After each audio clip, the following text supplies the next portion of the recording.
Today, I'm going to tell you two stories that highlight how the world around us, and even our own eyes, can play tricks on us. Sometimes what people see is not what's really going on at all. But once people have convinced themselves of something, it can be very hard for them to change their minds. And as you'll see today, sometimes that can lead people into deadly situations. But before we get into today's stories, if you're a fan of the strange, dark, and mysterious delivered in story format, then you've come to the right place, because that's all we do, and we upload 2, 3, even 4 times a week. So if that's of interest to you, please offer to, for free, beautifully detail the like button's car. But instead of doing that, once you have their car, just bring it to a huge cliff, put the car in neutral, and push it off.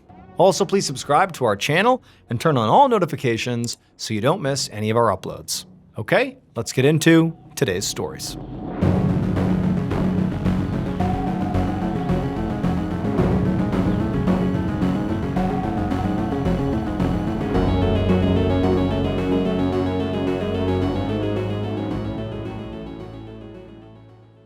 Around 1:30 p.m. on the afternoon of May 18, 2007, a 57-year-old woman named Yvonne de Hoorde arrived at a park in Rotterdam, which is a city in the Netherlands. She was there to meet up with her friend, and she had to cut through the park to get to his house. Yvonne went to her friend's house almost every day, and usually when she walked through the park during the week, there weren't that many people around. But on this day, it was really crowded because it was the Friday of a long weekend, and there was just a lot of families and visitors that were enjoying the spring weather, which meant the playground, the pathways, and the park's little cafe were all packed.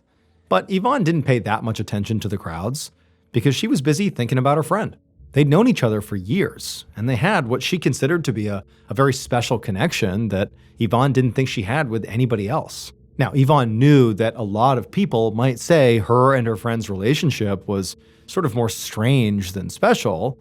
In fact, some people in her life actually openly disapproved of it. But for Yvonne, it seemed like the main reason for that was, Yvonne was generally pretty friendly and social and sort of an outgoing, normal person, but her friend was extremely reclusive and never left his house, and so it just seemed like an odd pairing. Her friend was originally from Germany, but even though he'd lived in the Netherlands now for years, he had never learned the language. So he really couldn't communicate with anybody, including Yvonne, at least not in her native tongue. But for Yvonne, if anything, the fact that people didn't necessarily think this was a good idea for them to be friends just made her feel more protective of her friend. And also, she was especially sympathetic to the fact that her friend had actually been abandoned by his mother as a child.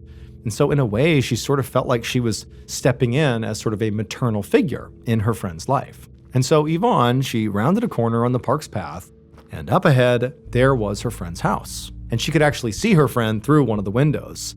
And he did not look particularly happy. He looked sort of dejected.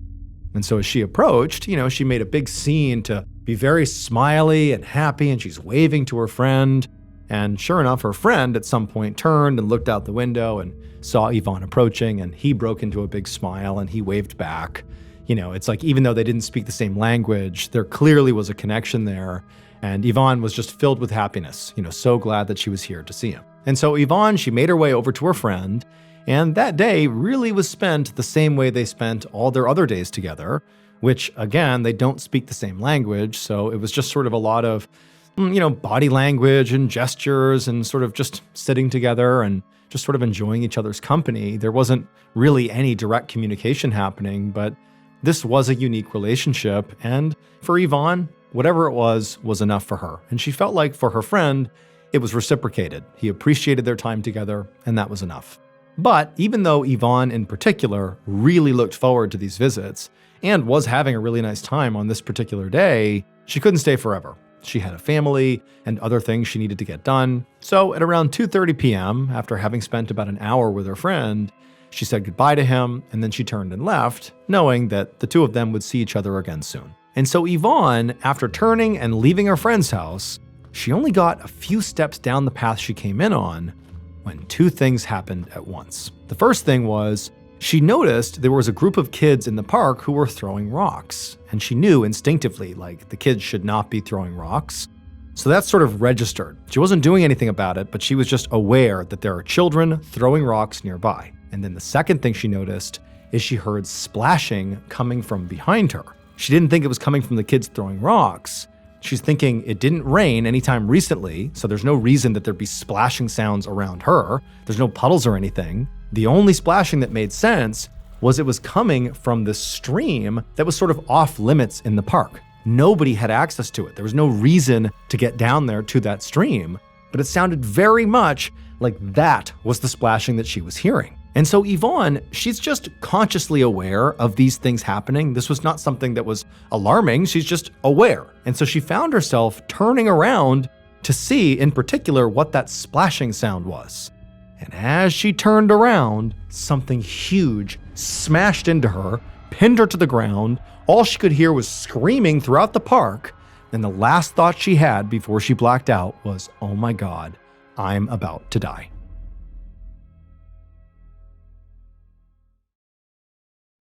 Not far away, a man named Arvid Hendricks, who had also come to this same park with his wife and his 2 kids, heard the screams echoing through the park. He was right outside the cafe that Yvonne had been walking towards, and he had just been about to go inside when all this commotion had started. So this particular cafe sat on a path that cut through the park itself.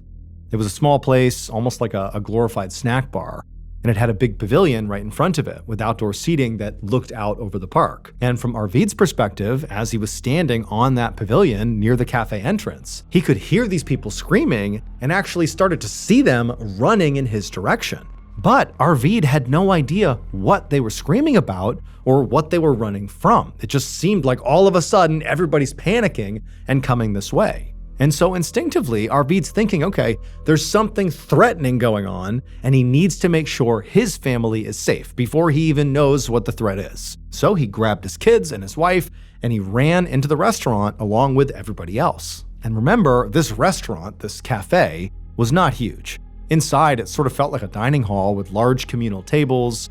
And so with all these people rushing inside, this place quickly became chaotic. And then after all these people came inside, a few of the people went forward and did their best to barricade the front doors. Even though they were glass and would be pretty easy to break through, they did what they could to sort of block them off. After this, despite there still being this really intense energy sort of buzzing around the room, things actually kind of calmed down. Arvid and probably many other people in this cafe did not know what was going on. They had just sort of reacted instinctively and went in here, assuming there has to be some real threat out there.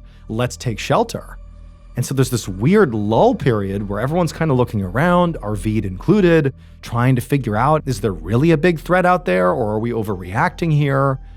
And as they're all sitting there kind of wondering what's going on, the front doors, the glass doors, suddenly shatter. And once again, the whole group is thrust into absolute chaos once again, as all the parents are grabbing their kids, and even though they still don't really know what's going on, they're trying to rush towards those shattered doors to get out of this place, which now feels like it is dangerous, in some ways worse than outside. And so it's this huge bottleneck as the door, as everyone's screaming, there's just madness happening. And Arvid, he could tell there was no way he could get through this cluster of people desperately trying to get out. And so he just grabbed his wife and his kids, and they went under one of the tables and they hid. And for the next couple of minutes, everything all around Arvid and his family continued to be absolutely chaotic and madness. But then eventually, everything just went quiet as everybody else made their way out of the cafe. And it was just Arvid and his family sitting there wondering what the heck is going on. And for a moment, Arvid felt like, okay, I'm safe. I don't know what's going on, but me and my family, we are safe. However, before he instructed his kids and his wife to come out of their hiding spot, he heard the sound of more glass shattering, and then he heard these loud stomping sounds as something huge was making its way through those front doors into the cafe. And suddenly, it hit Arvid when he looked out and saw what it was, why everybody was running. And he also realized that he and his family were now trapped. It would turn out all the people in Yvonne's life who frowned on her special friendship had been right to do so. Because although Yvonne loved her daily routine with her friend did not actually feel the same way. Every day when Yvonne went to visit, she would sit with her friend and keep him company. And Yvonne's friend would smile back at her. This was sort of the rapport they had developed, at least in Yvonne's mind. The smiling back and forth suggested they were friends. What Yvonne didn't realize is that them smiling back and forth was actually something her friend hated. And on that particular Friday afternoon, her friend was already in a very bad mood. The park that surrounded his house was so crowded and so loud, and those kids who Yvonne saw throwing rocks when she left had been doing it earlier. They were throwing rocks that whole time that she was visiting with her friend, and some of those rocks were hitting her friend's house, and it was making him so agitated and mad. And then the whole time through this interaction, Yvonne is smiling over and over at her friend, thinking this is so great, and it just totally sent her friend over the edge. And so when Yvonne finally left and walked away, the friend, should have felt relieved because now, one of the things that was really agitating him was gone. Yvonne, she was gone. But the friend knew she wasn't really leaving for good. She would just come back tomorrow, like she always did, with that same enraging smile on top of all the other things that were so annoying. And the friend just could not take it any longer. So he snapped. He stormed out of his house, splashing through that off-limits stream in the park to get to Yvonne as she walked away. And just before he reached her, she turned around and saw him. This time, he smiled at Yvonne before she could smile at him. And for once, she didn't smile back. Instead, she looked terrified.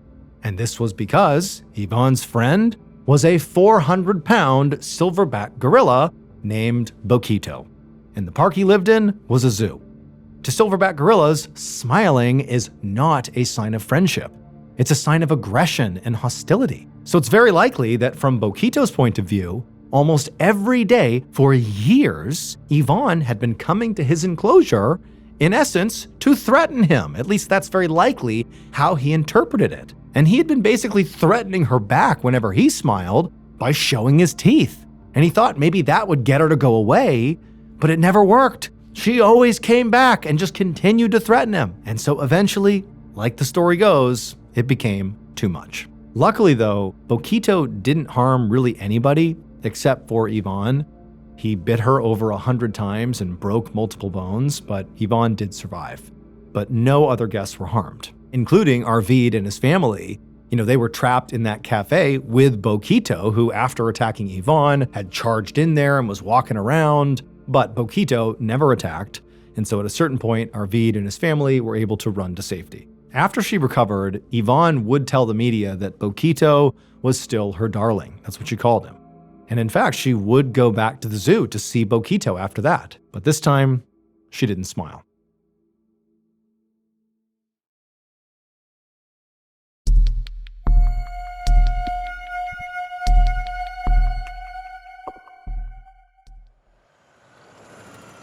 At 3 a.m. on August 11, 1965, a 19-year-old student named Ali Dogan sat in the front seat of a passenger bus as it headed down a dark, narrow road in northwest Turkey. Ali and about 50 other passengers were on their way from the city of Ankara to Istanbul, which is the largest city in Turkey, and they were about 3 hours into a 5-hour trip. Ali had passed the time so far by speaking with the man who just happened to be sitting next to him. He was an Air Force lieutenant. The lieutenant told Ali that originally he had actually been booked to take a flight to Istanbul, but he had missed the flight, and so here he was on the bus. But he told Ali that actually he was really enjoying this bus ride. He had never been on a long bus ride before, and critically, he had scored the very front seat in the bus, so he could basically see out the front window of the bus. And so for him, that was kind of exhilarating. And for Ali, he had actually switched spots with a previous passenger who had been sitting next to the lieutenant when they first boarded. He had switched with that person because Ali, the reason he was switching, was he wanted that view too. And so he and this lieutenant were sort of bonding over their shared excitement over, watching the road as they drove for hours on end. Ali and the lieutenant spoke in very quiet voices since almost everybody else on the bus was fast asleep. But these two, they're pumped, they're watching the road, they're talking about it quietly. But at a certain point, Ali, despite his enthusiasm for this ride, he started to feel pretty drowsy too. Ali was on his way back to Istanbul where he went to college. And later that day, because right now it's 3 a.m., later that day, he had a big exam. And he knew that as much as he wanted to stay up and sort of enjoy the ride, he really needed to get some sleep. So he took his sweatshirt and rolled it up like a pillow, put it behind his head, told the lieutenant he was going to sleep for a bit, and then he put his head back and closed his eyes.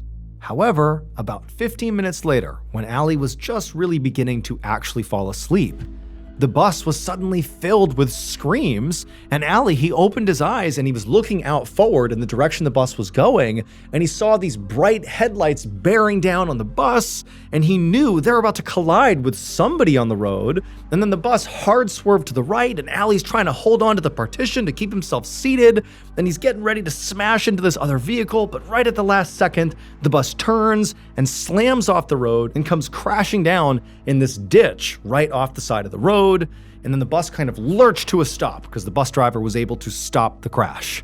And for a second, Allie's looking around, everyone's so shaken up by this, and he's feeling, very relieved that they did not smash into an oncoming car.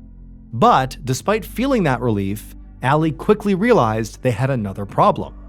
The bus was starting to fill with smoke. And so Allie and the lieutenant, in virtue of sitting at the very front of the bus, were the closest to the door leading off the bus. And now clearly everybody needs to evacuate. There's some kind of fire that's happening because of the crash they've just been in. And so Allie and the lieutenant, they stand up, and the bus is kind of at a slant here because they're in this ditch, and they go up to the very front of the bus, and they actually look out the cracked front windshield, and they see there's this huge truck also in the ditch on the side of the road, and they're figuring that they must have collided in some way, like that was the truck that forced the bus off the road. And so it's like, okay, they've gotten into this accident, there's clearly a fire, we just gotta get off this bus. And so Allie and the lieutenant, they get to the door and they try to open it, but the way the bus kind of crashed into this ditch, it sort of warped the frame of the bus. And so the lieutenant, he got down there and he began smashing on this door to try to open it up. And as this is happening, the smoke is getting much more intense inside of this bus, and all the people on the bus, the 50 some odd passengers behind them, they're starting to panic. Everyone's rushing forward, bumping into Allie and the lieutenant, trying to get off this bus. And then finally, the lieutenant, he manages to force open the doors. And the second he does, this additional rush of black smoke comes pouring into the bus. It's like you can't even see anything. Everyone's choking and screaming. And the lieutenant, he just yells to Allie to go, get out, jump out. And so Allie, he's the first one off the bus. He climbs down the steps. All he sees is smoke everywhere. He really has no idea where the fire is actually coming from. And so instinctively, he just jumps out of the bus, just jumps as high and as far as he possibly can. And he actually hits the other side of the ditch. And he kind of stumbles and climbs up and gets away from the bus.